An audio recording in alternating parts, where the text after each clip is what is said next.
your out of quarter ruler, it has a ruler on it.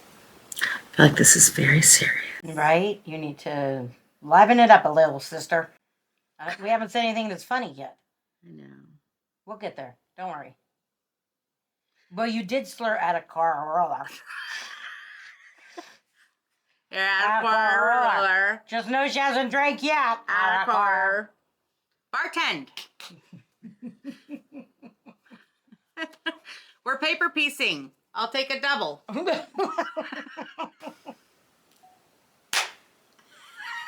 It's Natalie from Quilt Culture, your quilt shop for the people. I am just here to tell you what.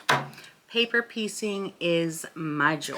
Our pattern, House of Joy, you can get on our website, www.quiltculture.art. It is a PDF download, so go there, get your copy.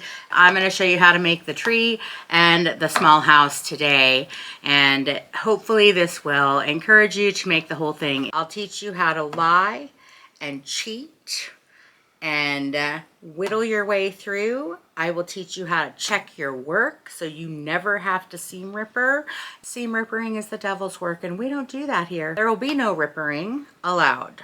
Period. Great scrap buster. I made my whole thing with chit. First thing about paper piecing, we are going to need just a few tools, not too many. I am not a big fan of gadgets. I'm not a gadget girl.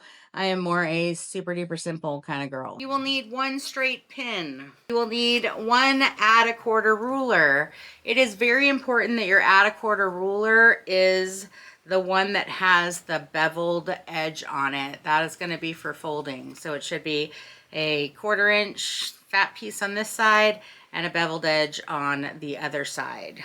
You also will need one rotary cutter. I prefer QS cutter.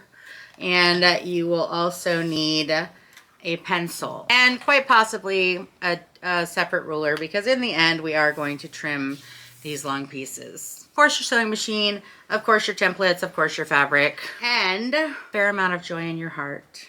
For us, we're going to do this tree first. So I went ahead and I have this fabric here for my house later, but this is the fabric that I have selected for my tree. 3 different greens, and this kind of looked like a wintry snowland and some trunk fabric. It's our pattern. This is very simple. We don't even have to sew 2 pieces together when we're done in order to make the block. I think it's just a 6-inch block. It's nothing fancy, but it'll give you a good base knowledge of how to paper piece. So there is a solid line, and then the outer line is a dotted line. Okay, that 1/4 inch there, that's your seam allowance. So whenever you trim, you never trim the solid line. You always trim on the outside of the dotted line. Here we go. Notice I do not use a ruler. I'm simply trimming off the extra. It does not have to be perfect. Remember, easy peasy lemon squeezy. That's what we're doing. So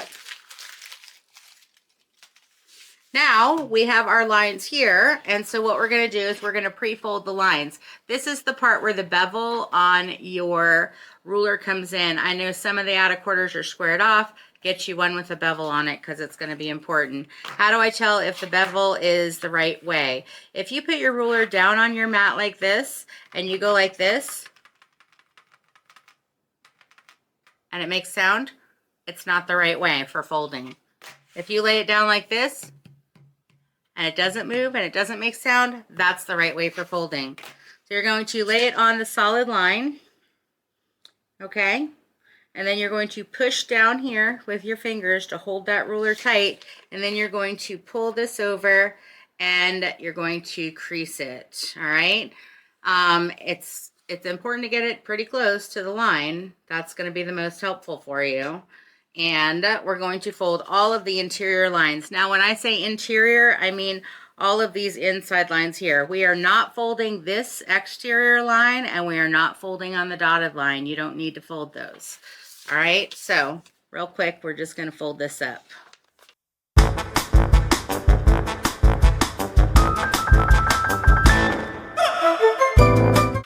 All right, there we go. We folded both of those, yep, and all these lines here.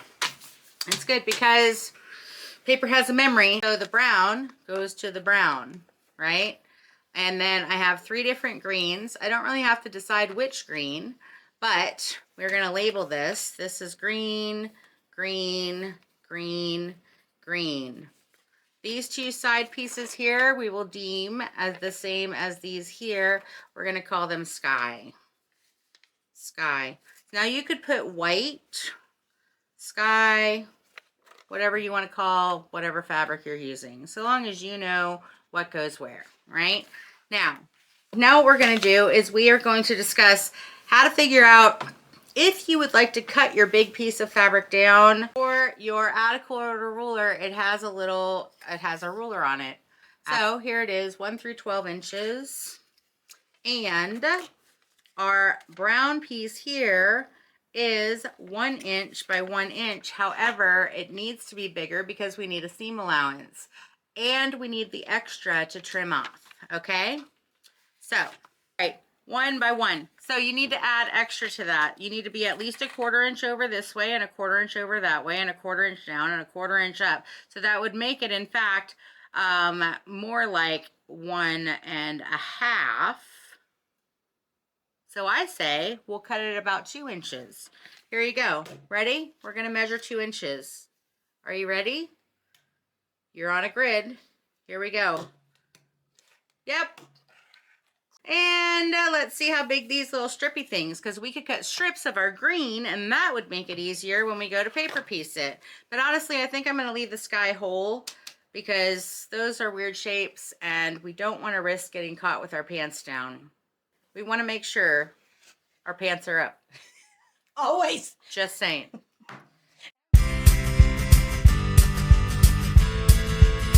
Green. So our green is 1 inch and change plus another 1/2. So it's going to be at least 2 inches. So what I'm going to do is I'm just going to line these up together. 1, 2, 3, just like that. And I'm going to cut off a little bit. Ready? Here we go.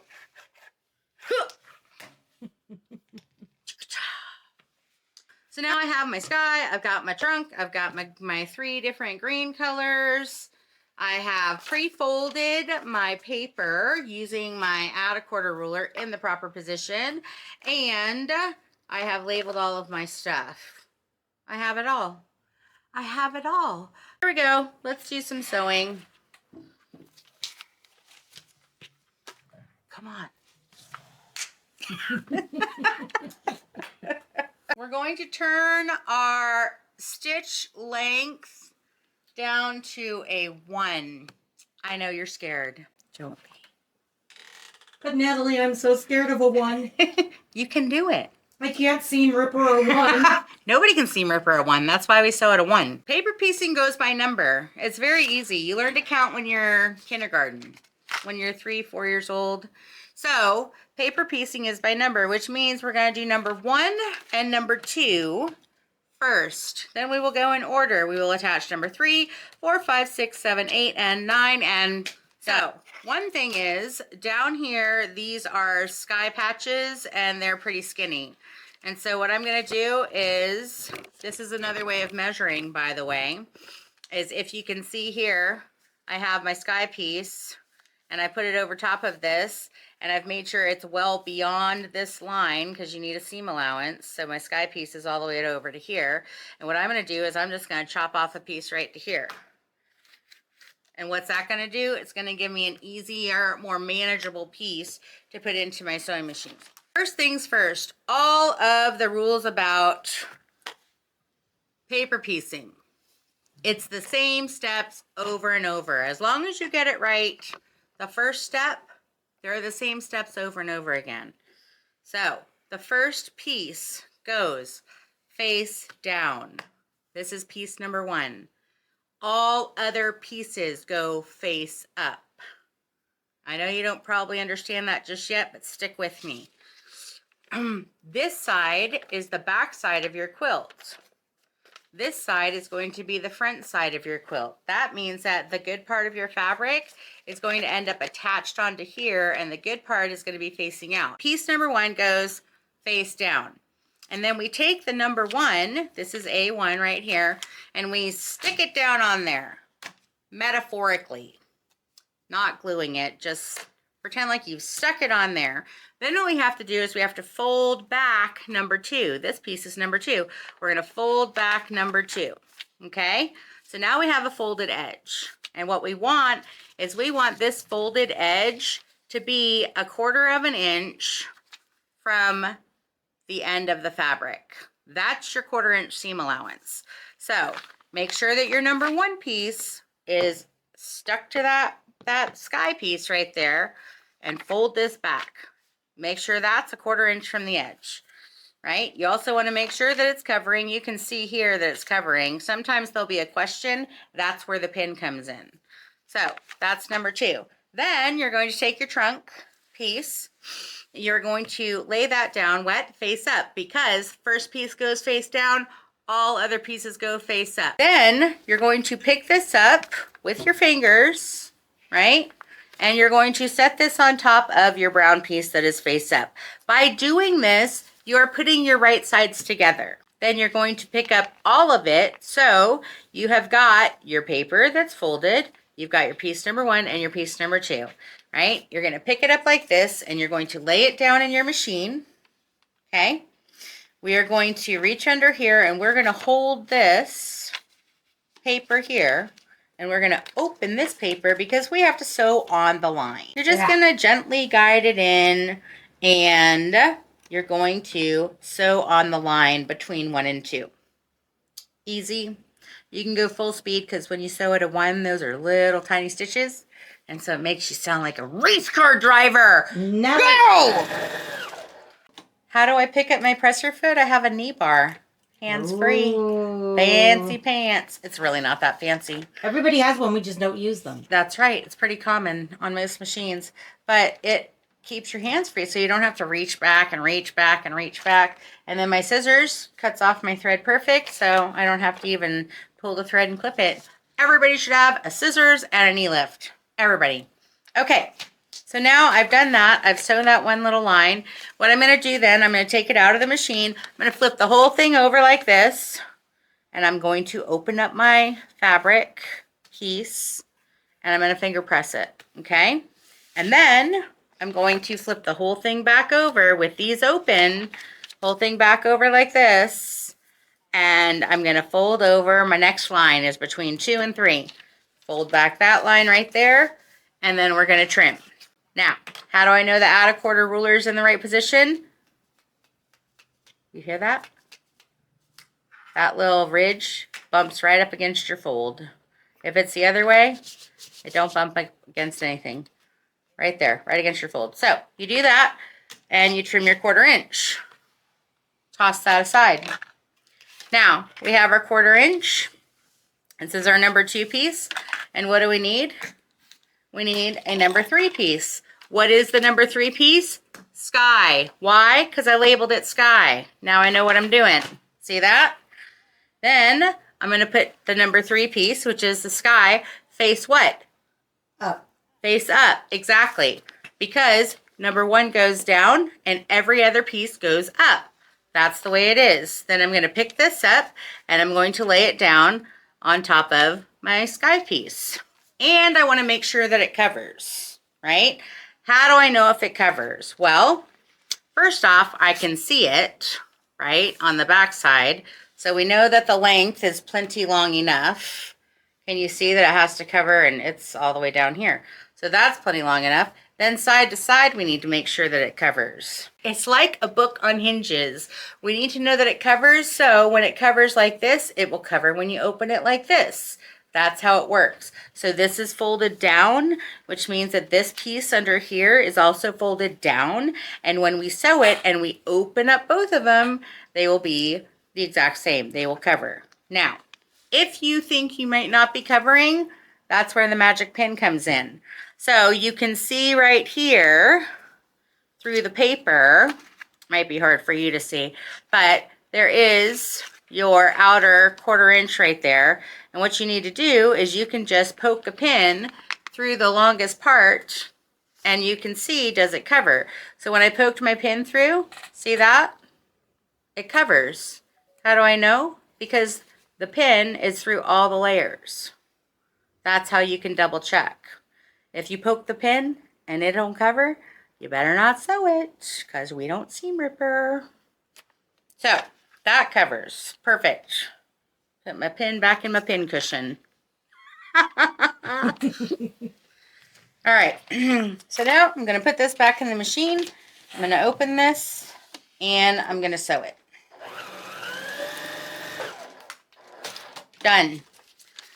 I'm going to open this up flat and I'm going to finger press it. I'm going to go ahead and trim this off right here because that's extra and I don't need it. Okay, and I will tell you that the next line is what? 7. 4. Good guess. So we're going to fold back the line that is 4. We're going to take our 1/4 inch out of ruler, add a 1/4, add something, and we're going to trim it off. Okay, what's next? Now that we have our 1/4 inch, green. Which green do we want? Doesn't matter. Let's just do this green. So we're going to lay this up on here, lining up our edge, because that's our 1/4 inch. We want to make sure that it covers. So it needs to cover, this is at an angle, it needs to cover a 1/4 inch beyond the solid line. So I can actually see the green here and there and there. Easy peasy, it covers. Use my fingers like pins, pick it up, move it over here, open it. Now, when you do this, if you think that it might have shifted when you're moving it, you can actually pick this up and you can look underneath at all the layers. You can actually see all the layers and you can line it back up again and go, okay, I'm all good. You check your work. Check before you sew. Make sure it's lined up.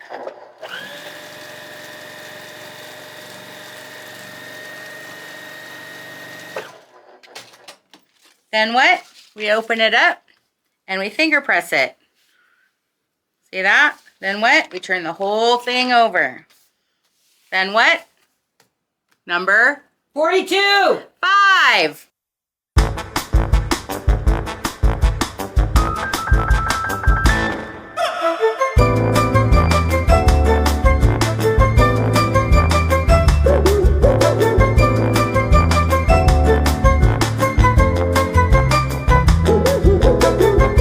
If you want, let's just say that you want to try to get that reindeer in there, okay? So what you can do is you can lay it on here, right? And then you can take your pin and you can stick it through and you could see where the reindeer is when you stick your pin through, leaving out your 1/4 inch. So my reindeer's a little bit too far over. I'm going to move him down just a smidgen. And it doesn't matter if he's perfect. Nope, can't do that. You know why? Because look at my pin here. I have my selvage in there. That'll never work out. All right. Maybe we'll just take a piece right out of the middle. It's too bad. It's okay though, for the purposes of the tutorial. All right, so now let's see where he is. He's here. He's here. Yep. And then he is here. Yep, I can probably move him this way just a smidgen. Let's see if we got it right. You might get some things wrong. I still do. Sometimes my mind thinks it's one way and it's not that way.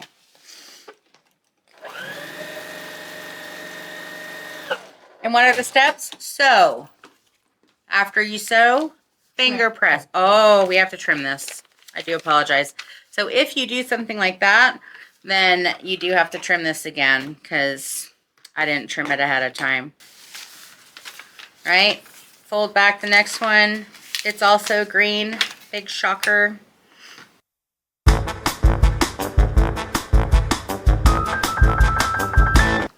Now,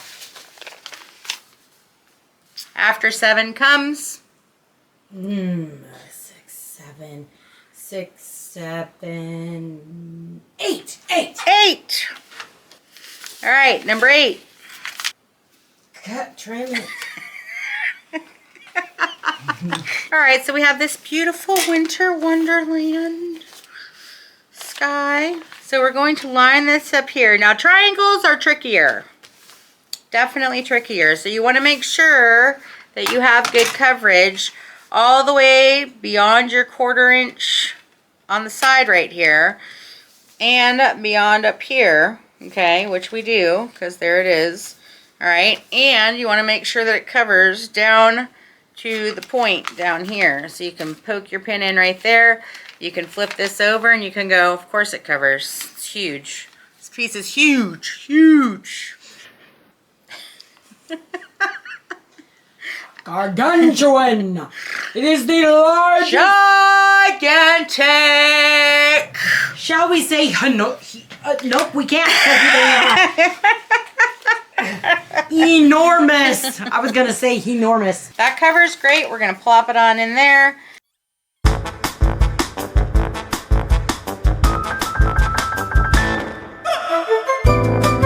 Did you go over the seam? I did, but you can just peel it back. You know why? Number 1. You're sewing at a number 1, which makes the paper perfectly perforated. Ooh, say that 5 times. Which makes the paper perfectly perforated. The paper perfectly perforated. The paper perfectly perforated. I'm going to teach you about floppy pieces. Like the underarm of a large woman. So you can see here, I'm going to chop this off just generally. And you can see here that these 2 big pieces on the edge, they flop. See? Look. Just notice the similarities. All right. So we want to tack those down to the paper. So what I'm going to do is I'm going to, in the seam allowance right here, just tack it inside the seam allowance, because then you never have to take it out. It won't matter. It'll just go inside the quilt. Nobody will ever even know. Do it like for an inch. And then I'm going to tack this one too. Ta-da! No more floppies. All right, now we have all this extra everywhere, okay? So we want to cut that off. Here is the thing. Caution, caution, caution. Do not use the skinny part of your add a 1/4 ruler to trim. You will take a notch out of your ruler. Ask me how I know. She did it! But no longer. Make sure you're trimming against the fat side right there, the big thick side, because you can't cut that with your rotary cutter. I personally prefer QS rulers. They don't slip. See? So I just lay that on there.